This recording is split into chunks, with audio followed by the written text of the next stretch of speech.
बंदी छोड़ सतगुरु रामपाल जी महाराज जी की जय हो। सत्साई भगत जी, वैसे तो विकास भगत जी ने आपकी बात का जवाब दे दिया है, परमात्मा ने दास से ही वीडियो बना दिया है।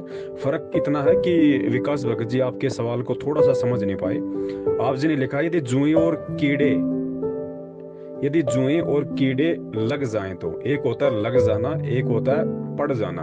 विकास भगत जी उन्होंने ये समझा कि आपके जो पशु हैं उनको कीड़े पड़ गए, तो उन्होंने उसी हिसाब से आपकी शंका का समाधान किया है, जो बिल्कुल उचित है।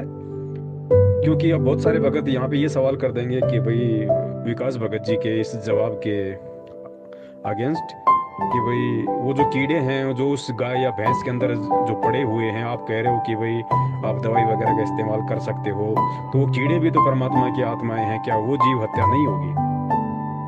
देखिए भगत जी, यहाँ में विचार करना पड़ेगा। हम जिस काल के लोक में रहते हैं, यहाँ हम बहुत सारे ऐसी चीजें हैं जिनसे हम चाहकर भी नहीं बच सकते भगत जी। तो उन चीजों के लिए परमात्मा ने हमारे को कॉमन सेंस दी है, और वो करने से फिर हमारे को दोष नहीं लगता है। देखिए, गाय या भैंस या बैल या ऊंट, ये किसान के एक तरीके से मित्र होते हैं। ये किसान को दूध दही छाछ वगैरह देते हैं। बैल खेतों में काम करता है, जिससे किसान अपना अन्न उत्पादन करता है। और यदि उसको कीड़े पड़ जाएं तो भगत जी उस स्थिति में हम किसी भी वेटनरी डॉक्टर की सलाह ले सकते हैं, और पशु चिकित्सक जो भी हमें सलाह दे कि भाई वो जो घाव हो रहा, आप उसमें पेट्रोल डालिए, उनको मारने के लिए हटाने के लिए आप उसमें कपूर डालिए, या वो कोई मेडिसिन दे उनको मारने की, तो भगत जी वो सलाह लेने में हमें कोई दिक्कत नहीं है। वो प्रयोग हम कर सकते हैं, उसमें हमारे को दोष नहीं है भगत जी, क्योंकि वो पशु हमारे अधीन है, हमारे अंडर में है, वो हमारी जिम्मेदारी है उसको राहत प्रदान करना। और देखो भगत जी, बहुत सारी बातें हैं यहाँ पे, क्योंकि परमात्मा की नजरों में तो चाहे वो बैक्टीरिया हो, चाहे सूक्ष्म जीवाणु हो, चाहे कीड़े हो, चाहे हाथी हो, सब बराबर हैं। लेकिन हम जिस काल के लोक में रहते हैं, यहाँ हमने बहुत सारी चीजों को देखना पड़ता है, और परमेश्वर को भी इन सब बातों का अच्छे से पता है। अब अब हम लोग क्या करते हैं, हम बिल्ली पाल लेते हैं, हम कुत्ता पाल लेते हैं, हम बंदर पाल लेते हैं, गाय भैंस बैल पाल लेते हैं। लेकिन भगत जी, हम लोग सांप क्यों नहीं पालते? हम लोग बिच्छू क्यों नहीं पालते? हम लोग वो क्यों नहीं पालते भाई? हम लोग छिपकली क्यों नहीं पालते? क्या वो परमात्मा की आत्मा नहीं है? लेकिन उनको पालने से हम लोग को डर लगता है, हम घबराते हैं। तो भगत जी, बहुत सारी बातें डिपेंड करता है परिस्थितियों के ऊपर।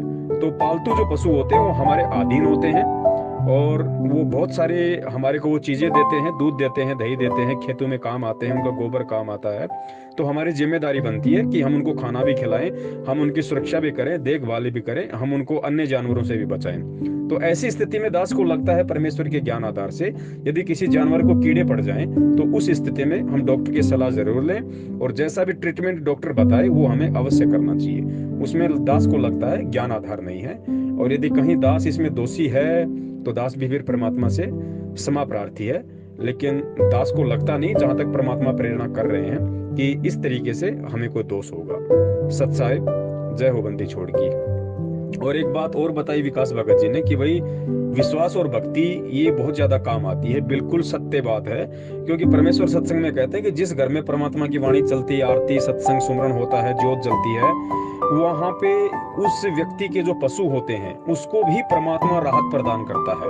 उसको भी यदि कोई हानि होनी होगी तो परमात्मा उस जीव की रक्षा करता है। तो भक्ति तो मुख्य है ही, और जब भक्ति हमारी सुचारू रूप से मर्यादित होकर सही तरीके से जिस दिन चलने लग जाएगी भगत जी, उस दिन परमात्मा ना पशु का बाल बाका होने देगा, ना परमात्मा हमारा कोई बाल बाका होने देगा। ये तब तक की समस्याएं हैं जब तक इस संसार में परमात्मा की भक्ति एक रस नहीं हो जाती है, और जब तक हम गुरु को परमात्मा मान के एक विश्वास और दृढ़ता के साथ भक्ति शुरू नहीं करते हैं, तब तक ये समस्याएं हैं। वरना परमात्मा वही है जो पहले था।